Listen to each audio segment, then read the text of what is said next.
Hi guys, welcome back and welcome to our first class on virtual assistants. My name is Miriam and I've been a virtual assistant for the past 3 years. I started out as a personal assistant and then I transitioned into being a virtual assistant. Today I'll be helping you understand all you need to know about the virtual assistant world and how to get clients.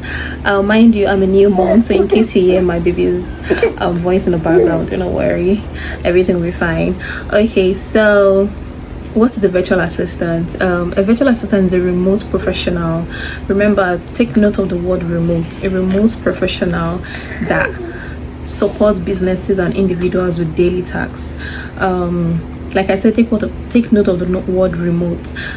So all your tasks that you'll be doing with the remote is going to be virtual. So for example, if you have a client in, let's say, Lagos, and you're also in Lagos, Nigeria, if you're working as a virtual assistant, you do not need to carry out any tasks that will make you physically visit the client.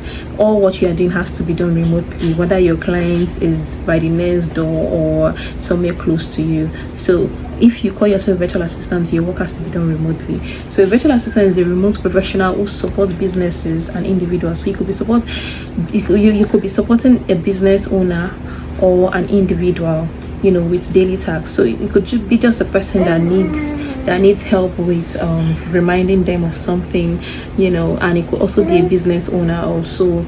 Okay, so a virtual assistant supports businesses and individuals with daily tasks. These tasks could be they are always annoying tasks, can put it that way, or mundane tasks, tasks that are repetitive. We'll be talking about that later on in the class. Okay, so virtual assistant is a remote professional who supports businesses and individuals with daily tasks, saving them time and boosting productivity. So take note, virtual assistant has to make sure that they save this individual time. So what you are doing for this person, you are helping them to save time and you're also helping them to boost productivity. Okay, so let's look at the tasks handled by virtual assistants. We have, mind you, there are different tasks that a virtual assistant can help you handle. There are diverse tasks that a virtual assistant can actually handle for businesses or individuals. We are going to look at a few of them. We have calendar management and reminders. So you could be helping somebody manage their calendar or sending reminders to your client or the person you are working with, which is referred to as client. This is one of the very easy tasks that a virtual assistant can handle. We also have social media content and posting. When it comes to social media content and posting, maybe a client needs you to help them, maybe for example a bread seller that needs you to help them post on their Instagram page or whatever social media platform they want you to post on. We also have graphic designing,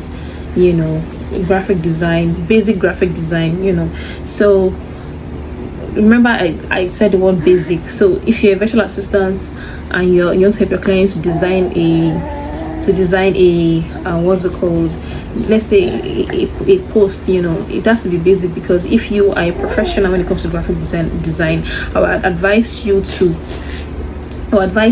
put it out there on its own as a service, not under being a virtual assistant. If you're a virtual assistant and you're offering a graphic design service, then it has to be like the basic aspect of it, like using Canva, for example, to create designs for your clients. Yes, you can be good in using Canva, but it's the basic aspect of graphic designing. Graphic design is still really wide. Okay, so let's move forward. We also have data entry and file organization. For example, when I'm talking about file organization, I'm not saying physical files that you see in offices. No, your clients could have like a storage of files that are just scattered around, and they need you to organize it or arrange it in a particular order, which they're going to give to you. So we also have customer support and inbox management as a task that a virtual assistant can handle for a client. So if, for example, let me use the bread seller again. If the bread seller needs you as a virtual assistant to help them take in orders from their customers and interact with their customers until the order is being taken and processed and delivered, you could do that. Or you could also help them manage their inbox, the emails coming in and all of that. We also have email follow-up if they need you to send out emails and also to follow up with those emails. We also have copywriting, editing, proofreading. So copywriting is all about creating copies, like let's say scripts. You could create short scripts for your clients. Maybe they want to use it for reaching out to their potential clients, editing. You could help them edit videos. You could help them edit a script. Proofreading is all about, let's say we have like a text, maybe like a document, for example, and your client needs you to help them go through it, check the punctuations, use the right punctuations, use the right English terms, use maybe an American English or British English, all of that. So you have to be really good in English language to do this kind of thing, to do this proofreading of a thing. All right, so let's look at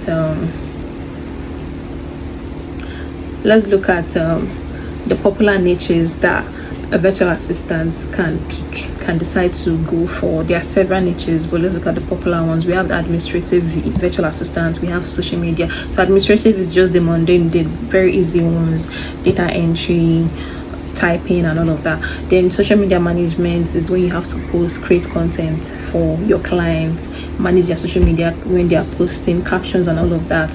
Customer support, like I've explained earlier, when you have to attend to a customer, ask them what they need and everything, take care of the customer until you get to the end product.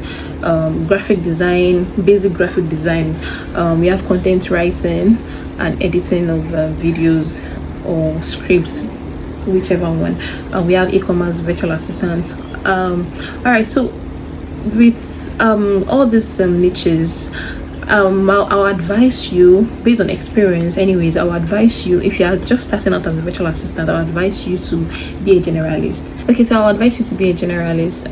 Do not just say you want to pick a particular niche when you're starting out. From experience though, it's better you learn from each and every one of those niches. Like, yes, you can actually like be a master of one of them, but have an idea or learn how to use the others, learn how to offer the services of the rest of them. The social media management, let's say you are very good at social media management, for example, you can also learn the admin part of it, you can learn the customer service part of it, you can learn the graphic design, basic graphic design part of it, you can learn the content writing part of it, you could learn every other aspect of being a virtual assistant. It will help you in the long run, trust me, because I've had clients that my first clients, I started as a social media manager for my first client, and then I was also offering administrative services, and then at some point I was offered some writing jobs, which I wasn't so good at, but I had to learn. I had an idea, or I was semi good, let me put it that way, but not as good as I thought I would end up being when I was during my time with the clients. So I had to learn, and mind you, every client helps you to learn further. So every client brings up a new challenge, and if you are up to the challenge, it will help you to learn. So I had a client I was working with as a social media manager, and then with time I started doing some admin work for the client, and then the client also needed me to do some writing jobs. I wasn't so good with writing at the time, but I had to learn. When you're handling clients, some jobs might just come in that, some tasks might just come in that you might not be so good with it, but I would not advise you to reject those tasks. Instead, try to see how you can learn to be good at those tasks. If it's something that you cannot manage, you cannot handle, just tell the client straight up, I'm sorry, this is not part of the tasks I offer, of services I offer. This is not part of the services I offer. That's good and fine. But if it's something that you can handle, you just try your best to do better, to learn how to handle it. Thank God social media, technology has really improved, and you can, I'm not saying that you should just go on ChatGPT and, for example, drop how to be a good leader in 2025. Let's say that is the topic of the write-up your client needs you to write. I'm not saying you should just go and drop it there. No, you have to do your research and all of that. We are still going to talk about this more in the next class, but I'm just saying for now, if you have a challenge to do better and give it your best. Let that originality come from you, but you can also apply technology, e.g. ChatGPT, yes, but make sure that there's a sense of originality to it. All right, let's move forward. Yeah, like I said, try your best at your start. If you're starting out, you can be a generalist, but it's not compulsory. I'm just advising based on my experience so far. But if you want to niche down, make sure that you are very good at that your niche. So if you want to be a virtual assistant that offers social media services, then please be very good at that social media services that you're offering. Make sure that you learn all it takes, all you need to be a virtual assistant that offers social media services, and try your best to make sure that you improve with technology, basically. So as things are improving, as there are new techs, new stuff for social media management, make sure that you are aligned with it, and also improve as well with them. All right, so let's look at the next point to talk about. Who needs a virtual assistant? Almost everyone needs a virtual assistant, to be honest. We have busy individuals. If you're a busy person, a virtual assistant helps you, supports you. A virtual assistant helps you to save time and then boost productivity. So if you need help with saving time, then you need a virtual assistant. So we have busy individuals, entrepreneurs, celebrities. An entrepreneur needs a virtual assistant. A celebrity might need a virtual assistant for reminders, for calendar management, and all of that. Business owners, solopreneurs. Who are solopreneurs? Solopreneurs are, for example, I am a solopreneur. I have my business. I'm a one-more person business owner. So if you're starting as a one-more person business owner, you're a solopreneur. For example, a bread seller that's is just one person. She's the bread seller and she's selling it online to her online customers. That's a solopreneur. Companies and agencies. So you could be lucky to get jobs with companies and agencies as a virtual assistant. We have SaaS founders and startups, the tech guys, tech founders and application founders and all of those people, startups. You could offer your services as virtual assistant to them.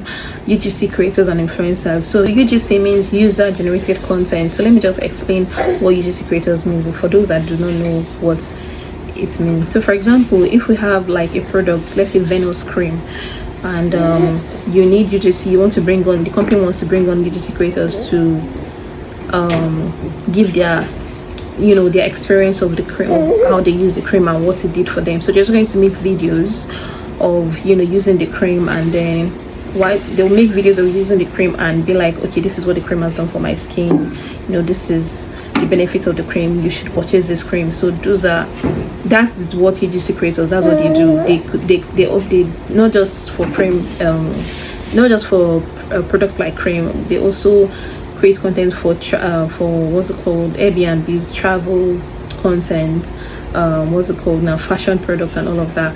And trust me, just UGC creators, they are always in need of virtual assistants. We'll get there later on in the class. And an influencer also needs a virtual assistant. So moving forward, there are some important things you need to take note of as a virtual assistant.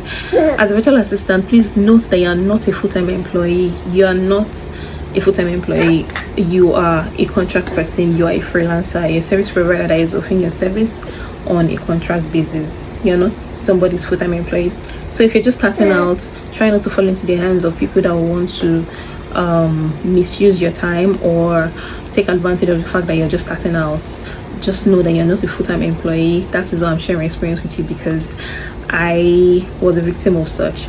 Okay, you can work with multiple clients, but do not overcommit. Yeah, don't say because I said you can work with multiple clients, you now take up more than you can handle. No, if you know that what you can handle is 2 clients, then that should be the client you take on.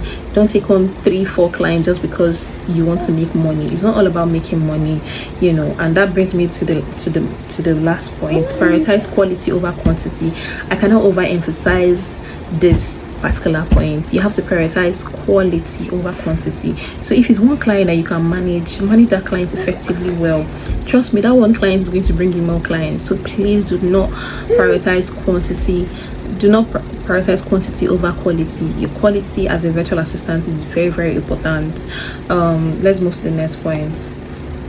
Okay, so there are tools that you should know, that every virtual assistant should know. We have communication tools like the Google Workspace, Slack, Zoom, Google Meet, like where we had our class. And so if your client needs you to after your discovery call. A discovery call is a call that you and your clients book together, agree on a time, book together, and then you guys discuss the task that you'll be handling and how you're going to go about it, your charges and all of that. So that's a discovery call. So after a discovery call, your clients, and you ask your client, how do you want me to communicate with you? Where would you like me, where would you like us to, communicate and share documents and stuff? And if your client say, okay, I want WhatsApp is fine by me, or Twitter is fine by me, or Slack is fine by me, any of those places, or I want to be sending emails, those are your communication tools.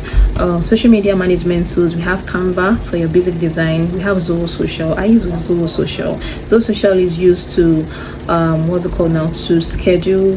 to schedule your content, your posts on your various social media platform. There are other ones that you can use, but I personally use Zoho Social. Yeah, if you go on Google and type scheduling applications for social media management, you see a lot of them, but I advise using Zoho Social, and it's also very cheap.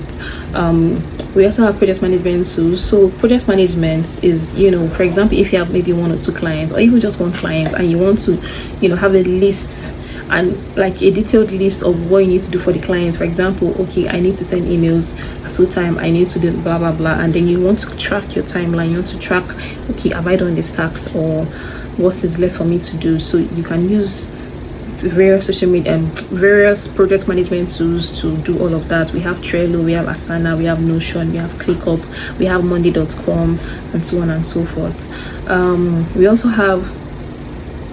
We have support and marketing tools. We have Fresh Decks, we have Mailchimp, and the rest of them. We have time and payment tools. If you want to track your time, because there's a client that will ask you to, if for example you're meant to work with this client for 1 hour and you want to track, and the client needs you to track the time taken during doing his tasks, they want to know the exact time you spent doing that task. You could use time trackers like Clockify. Is free, but there are some other platforms, some other time tracking tools that you could also use if you want real-time tracking. For example, if you're working on, let's say the client needs you to work on Canva and Google Documents, and when you click on that particular tracker, it is going to track how you are working on that Canva. Like, it's going to show your screen, the time you take and type in working on, the time you spend working on that Canva document, on that Canva design. And when you even move to the next tab, which is your Google Documents, it is going to track it as well. So everything is going to be there detailed, the picture and everything, your screen and everything, the time taken. So that kind of tracker, you cannot slack. You cannot say, okay, you can pause it, of course, but you cannot just move to another application that is not part of your job. So if you're using that kind of tracker, you have to make sure that you pay attention. But Clockify is not like that. You can use those kind of trackers. Are actually they are paid for. It's very good that you be transparent and you can use those trackers, but you have to pay for them.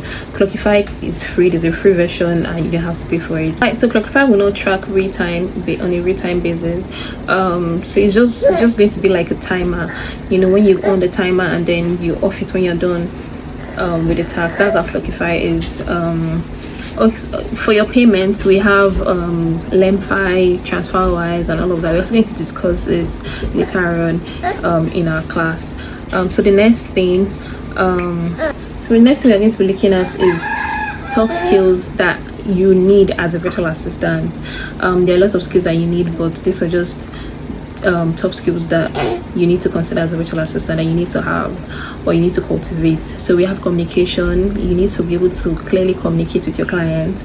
You have to be professional and you have to be timely. So for example, there was a time I had power issues, as a Nigerian, there was no light at some point, and I needed to submit a project to a client around 5 p.m. I immediately communicated with the client around 1 p.m. Mind you, before doing that, I tried my best to look for a solution, but there was no solution. I tried to look for a virtual space, but it was too expensive at the time. So I had to communicate with the client. I will be submitting. I have power issues professionally, mind you have to communicate professionally. I have power issues, but do not worry, I would complete your tasks by so time, you understand? So I did not wait till 4 p.m. or that 5 p.m. to communicate with the client, and I did not also wait until the client reached out to me around past 5. Oh, where is my Where is what I asked you to do? Do not do that. You need to communicate when you have issues. Always communicate. Always communicate. It's very important. You also need to be very organized in everything you do. Even if you want to write a script for a client, make sure that the script is looking organized, looking neat. We are still going to talk about that later on in the class. You also need to be adaptable to different clients. Every client is different and every task is different, so you need to know how to adapt really well. Another important skill is paying attention to details. Trust me, these clients, they do not like to repeat themselves. Once they've explained what they needed to do during a discovery call, and if you now start asking them questions over and over again, it's going to seem like you do not know what you're doing. It's going to seem like you're not capable. You have to come to them. You're coming to them saying, give me your tax, I can handle your tax. So you have to put up that face that I'm confident enough to handle your tax. Yes, you can ask questions, but do not ask the same questions over and over again. Try to figure out some things yourself. Try to do some research. As a virtual assistant, you have to know how to do research. We're still going to talk about that in other videos. So once you're being briefed what to do, try your best to pay attention to what the client's saying. It is advisable that during your discovery call with your client, you take down notes so that you don't forget what the client has said during that discovery call. If it's possible, and with the client's permission, you can also record your discovery call so you can always go back to it as a reference. Another skill that you have to have is time management. I said this earlier, if you have been given a task that you have to do within 1 hour, make sure that you stick to that 1 hour. For there are some instances whereby you'll be given a task that you have to do for 1 hour, and that task, maybe you've agreed with the client that you're going to do that task within 1 hour, but when you start doing the task, you realize that the task is going to take you 2 hours or so. That's fine, as long as the time is tracked and there's evidence. Trust me, these clients know the time that you're going to use for their tasks. They know. So if you come to them saying you use 2 hours instead of 1 hour, and they know that this task should not take more than 1 hour, max at most 1 hour 30 minutes, they are going to have an issue with you. They are going to not want to come back to you or even refer you to anyone else, because you're just going to feel like you're not being honest with them, you're not being transparent with them as possible. So try your best as much as possible to make sure that you manage your time effectively well. If you're doing a client work, make sure that you're doing it effectively. Make sure that you're not slacking while doing the work. Make sure that you're not taking too much rest time. If you want to rest, pause. That's if you're tracking the time spent. Because if it's a client that is time based, if the client work that is time based, you have to make sure that you're not slacking, that your 1 hour is the 1 hour spent doing the client's work. All right, another skill is basic tech skills. It is very important, very vital that you have basic tech skills, that you learn how to use basic technology, your tools and all of that. Do not worry. I don't want you to be worried and think that, oh, this is a lot for me to handle. No, these tech skills, these tools are really easy to use, just the way you know how to go around your Instagram application. The same way you can easily learn how to use Google Documents, for an example, Zoho Social, for an example. So it is not hard at all. If you have questions, please drop your questions in the comment section, or you could reach out to me when I share this video on group chats. All right, so we also have some major skills that I would like to talk about, and I'm still going to talk about later on in my upcoming videos or during our other class, which is these skills are proactiveness and research. You have to be proactive. So proactiveness means that you anticipate your client needs before they even ask. Clients really like this a lot. It shows that, okay, you know what you're doing, you know the next thing to do, you're proactive. They want this kind of virtual assistant, trust me.